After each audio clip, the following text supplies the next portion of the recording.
पिछले 24 घंटे में 4,12,000 केस सामने आए हैं। 3,980 लोगों की मौत हो गई है और 35,66,000 लोग एक्टिव केस बताए जाते हैं। दरअसल जो स्वास्थ्य मंत्रालय कहता है यानी एक्टिव केस इतने हैं। महाराष्ट्र का जिक्र करते हैं तो पिछले 24 घंटे में 97,640 केस सामने आए हैं। 920 लोगों की मौत हो गई है। 6,41,000 एक्टिव केस बताए जाते हैं सिर्फ महाराष्ट्र के अंदर। इसी तरीके से केरल का जिक्र करें तो 24 घंटे में 41,953 केस, 58 लोगों की मौत हो गई है। 3,75,000 एक्टिव केस केरल के अंदर बताए जाते हैं, यानी केरल और कर्नाटक इस वक्त ज्यादा संक्रमित है, वो जानकारी भी आप तक पहुंचा रहे हैं। फिलहाल उत्तर प्रदेश का जिक्र करते हैं तो 24 घंटे में 31,165 केस सामने आए हैं। 357 लोगों की मौत हो गई है और 2,62,000 लोग एक्टिव केस बताए जाते हैं। जो स्वास्थ्य मंत्रालय कहता है कि इतने एक्टिव केस हैं, यानी 2,62,000। उत्तराखंड का जिक्र करें तो 7,783 केस पिछले 24 घंटे में आए। 127 लोगों की मौत हो गई है और तकरीबन 60,000 के करीब एक्टिव केस भी सामने आ गए हैं और आंकड़ा आपके टीवी स्क्रीन पर है हर एक राज्य का।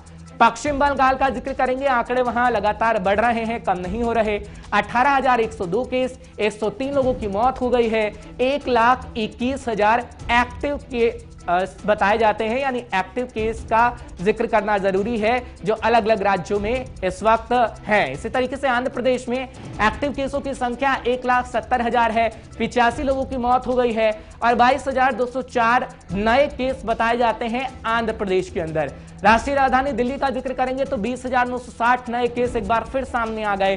311 लोगों की मौत हो गई है और तकरीबन 91,000 से ऊपर एक्टिव केस बताए जाते हैं, जो आंकड़ा हम आपके सामने रख रहे हैं, जो स्वास्थ्य मंत्रालय कह रहा है। राजस्थान का जिक्र करते हैं तो 16,815 नए केस सामने आ गए। 155 लोगों की मौत हो गई। 1,96,000 एक्टिव केस बताए जाते हैं। मध्य प्रदेश का जिक्र करना जरूरी है। 12,319 नए केस, 71 लोगों की मौत हो गई है।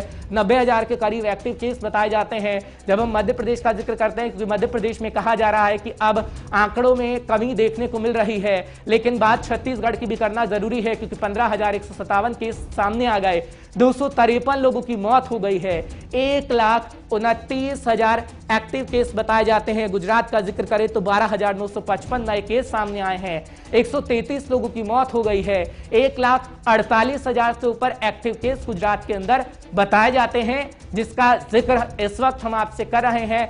और इसी तरीके से तमिलनाडु का जिक्र करें तो 23,310 नए केस आ गए। 167 लोगों की मौत हो गई। 1,28,000 एक्टिव केस तमिलनाडु के अंदर भी बताए जा रहे हैं। जो स्वास्थ्य मंत्रालय आंकड़ा सामने रख रहा है, उसी आंकड़ों के आधार पर हम आपको जानकारी देते हैं। कर्नाटक का जिक्र करें तो 50,112 नए केस सामने आ गए। 346 लोगों की मौत हो गई है। 4,87,000 एक्टिव केस कर्नाटक के अंदर भी बताए जाते हैं। तो अलग अलग राज्यों का यह आंकड़ा है। आप इन राज्यों में रहते हैं तो सुधर जाइए, क्योंकि सावधानी सतर्कता आपको बरतनी होगी। कोरोना आपके दरवाजे पर दस्तक दे सकता है। पंजाब का जिक्र करें तो 8,000 से ऊपर केस, 182 लोगों की मौत हो गई है। 63,007 एक्टिव केस सामने आ गए हैं, जो स्वास्थ्य मंत्रालय की तरफ से कहा जा रहा है कि एक्टिव केसों की संख्या में बढ़ोतरी हो रही है। हरियाणा का जिक्र करें दिल्ली से सटे राज्य की तो 15,416 केस, 181 लोगों की मौत हो गई। 1,13,000 एक्टिव केस हरियाणा के अंदर भी बताए जा रहे हैं। तो ये ग्राफ है, हम आपको बता रहे हैं हर एक राज्य का ग्राफ की एक्टिव मामले कितने हैं, मौत कितनी हो रही है। पिछले 24 घंटे में हिमाचल का जिक्र करें तो 3,882 केस सामने आ गए। 32 लोगों की मौत हो गई। 25,902 एक्टिव केस हिमाचल के अंदर भी बताए जाते हैं। गोवा का जिक्र करेंगे, 24 घंटे के दौरान 3,496 केस सामने आए।